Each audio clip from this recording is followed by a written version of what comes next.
I want to talk briefly about a couple of issues that come up a lot of times when I'm talking to clients. They've maintained their business through this economy, or either they're just startup. They maybe transitioned from one business to another, or closed one business down and starting a new one. And in that, they've done a lot of things to try to stay in business, namely challenge credit.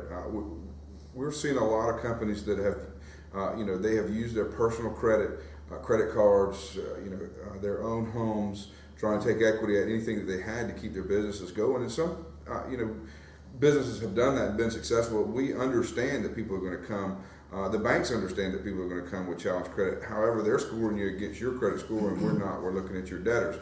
The other thing is balance sheet issues. We're seeing a lot of companies that have stressed their balance sheet out over issues, again, trying to maintain, trying to keep cash flow, trying to find cash flow anywhere they can. They're upside down on pieces of equipment or assets that they normally wouldn't have been. And I'm trying to answer those questions for a lot of our clients as we come in, what we can do to try to help that.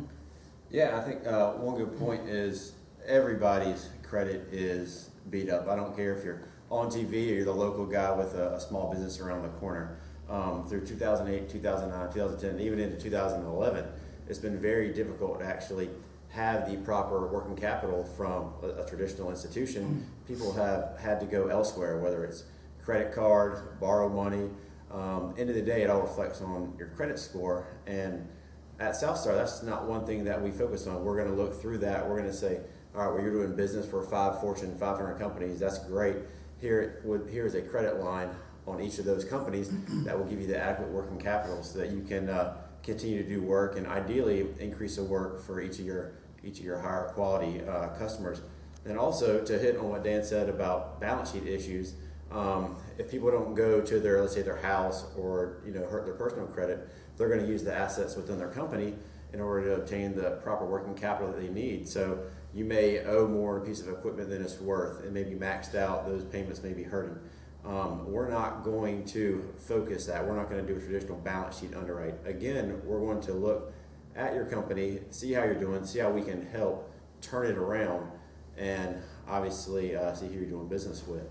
Another thing that we will look at and we have to help with is tax issues. I'll let Bernard hit on that. Sure. So I think here's the thing is, what we're trying to say is we understand the market. We understand that your personal credit has been beat up.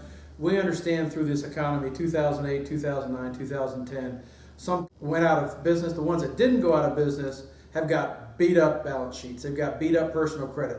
They've done everything they can do to survive, and now they've got an opportunity to grow again. Well, at this stage in the economy, the banks are not providing that financing. We are here for you. So we understand that you're going to have situations that are beyond normal credit environment. For example, IRS tax liens. We know that that scenario's out there. We can work with you with your current IRS tax liens. The bottom line is you'll have to get some form of a payment plan in place. The IRS will be part of this relationship that we go into, but we will help hold your hand through that process and put something in place so that you've got a workout agreement with the IRS, and we'll be able to finance you through that process. So don't get caught up in the fact that you've got poor personal credit or stressed out or challenged personal credit, that your balance sheet and your business is beat up. We understand that. That is our client base. That's who we work with every day.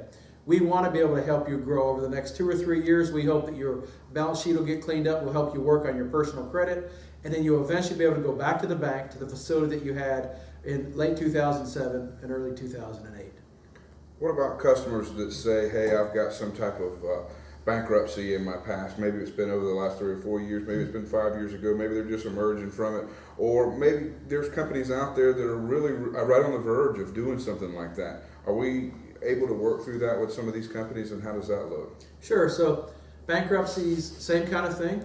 If you're in the middle of a bankruptcy, that's one thing. So we're talking about DIP financing, debtor in possession. If you're in a Chapter 11, those are special scenarios that have to be approved by the court, but yes, we will do DIP financing. The biggest thing there is just because you personally have had a bankruptcy or your business has had bankruptcy in the past, it does not disqualify you for financing with us. We are willing to work with you. We'll work through all scenarios. We look to put together some kind of facility together that makes sense for you at a cost that's affordable in the marketplace and gives you the ability to grow.